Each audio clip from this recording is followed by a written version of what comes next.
Bismillahirrahmanirrahim. Assalamualaikum warahmatullahi wabarakatuh. Halo teman-teman semua. Di sini kami dari kelompok 10 yang beranggotakan saya sendiri Muhammad Hazim Daniel, saudari Khofifah Rahmani Mawarti, dan saudari Mila Masulun Aroyati. Di sini kami dari kelompok 10 ingin mempresentasikan atau menyampaikan materi tentang presentasi mata kuliah pendidikan kewarganegaraan, yaitu tentang menyelenggarakan proyek citizen untuk mata kuliah pendidikan kewarganegaraan. Untuk mempersingkat waktu, langsung saja untuk materi yang pertama akan disampaikan oleh saudari Mila Masulun. Kepadanya dipersilahkan. Baik, saya akan menjelaskan tentang menyelenggarakan proyek citizen untuk mata kuliah pendidikan kewarganegaraan. Untuk mengetahui lebih lanjut tentang model proyek citizen, maka kita akan bergeser mengenai strategis. Nah, strategis internasional yang digunakan dalam model ini pada dasarnya bertolak dengan strategis inquiry learning, discovery learning, problem solving learning, resonant learning yang dikemas dalam model proyek oleh John Dewey. Dalam melakukan sebuah pengembangan yang dicapai dalam model ini, maka diperlukan beberapa langkah yang dapat dilakukan oleh para peserta didik. Nah, seperti mahasiswa atau mahasiswi, yaitu 1.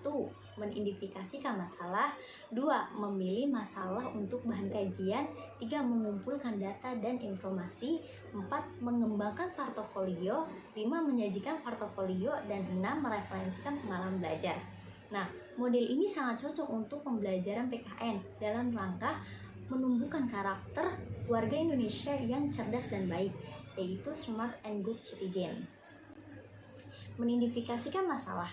Untuk mewujudkan pembelajaran dengan pemodelan seperti ini, maka diperlukan belajar yang tidak hanya berisi tentang kegiatan menghafal konsep maupun data dan fakta, melainkan mengasah kemampuan untuk memecahkan masalah, problem solving.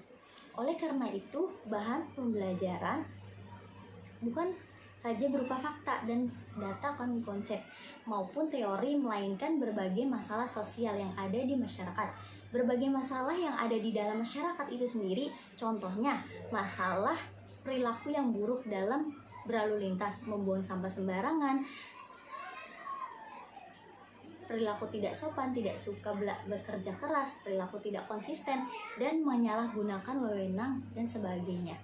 Baik, materi selanjutnya akan dibacakan oleh teman saya.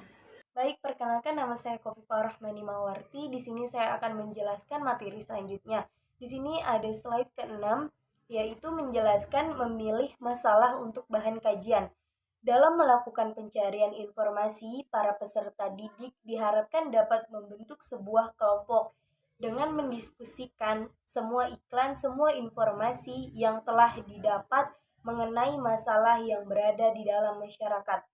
Nah, di sini juga dijelaskan tujuan pada tahap ini ialah agar kelompok dapat memilih satu masalah sebagai bahan kajian. Dengan demikian, kelompok peserta didik memiliki satu masalah yang merupakan pilihan bersama untuk dijadikan bahan kajian kelas.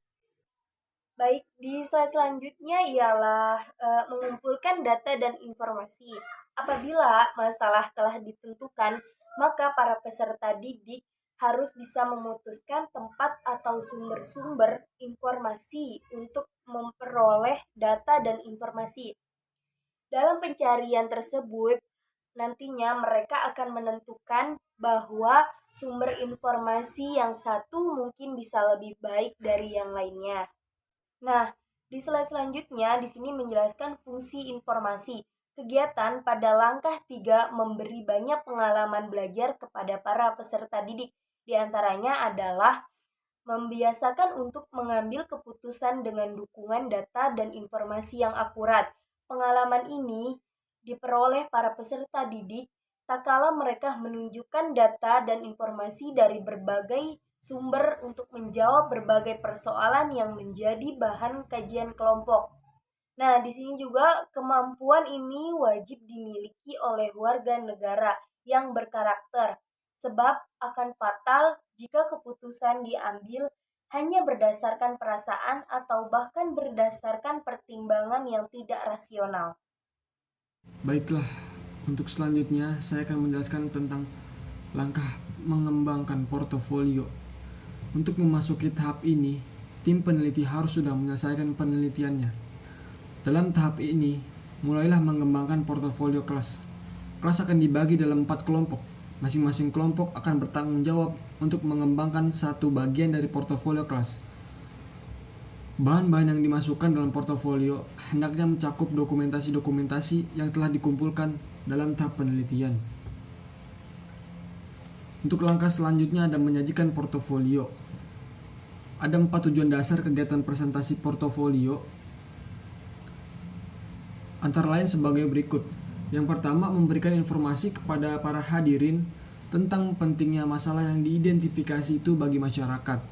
Yang kedua, menjelaskan dan memberikan penilaian atas kebijakan alternatif kepada para hadirin dengan tujuan agar mereka dapat memahami keuntungan dan kerugian dari masing-masing kebijakan alternatif tersebut. Yang ketiga, mendiskusikan dengan para hadirin bahwa pilihan kebijakan yang telah dipilih adalah kebijakan yang paling baik untuk menangani permasalahan tersebut. Selain itu, para mahasiswa juga harus bisa membuat suatu argumen yang rasional untuk mendukung pemikiran mereka. Dan yang keempat, menunjukkan bagaimana cara kelas dapat memperoleh dukungan dari masyarakat, lembaga legislatif, dan eksekutif, lembaga pemerintahan atau swasta lainnya atas kebijakan pilihan kelas. Kemudian langkah selanjutnya yaitu merefleksi pengalaman belajar. Merefleksi pengalaman belajar atas segala sesuatu selalu merupakan hal yang baik. Refleksi pengalaman belajar ini merupakan salah satu cara belajar untuk menghindari agar jangan sampai melakukan suatu kesalahan dan untuk meningkatkan kemampuan yang sudah mahasiswa miliki. Di samping itu, para mahasiswa juga harus merefleksi pengalaman belajarnya, baik sebagai seorang pribadi maupun sebagai salah satu anggota kelas. Akan lebih baik lagi jika bagian refleksi pengalaman belajar ini dibuat seusai presentasi portofolio di hadapan teman-teman sekelas, dosen-dosen, dewan juri, pegawai pemerintahan, dan anggota masyarakat lainnya.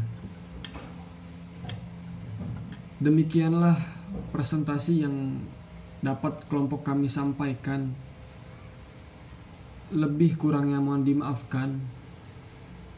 Sekian, wassalamualaikum warahmatullahi wabarakatuh.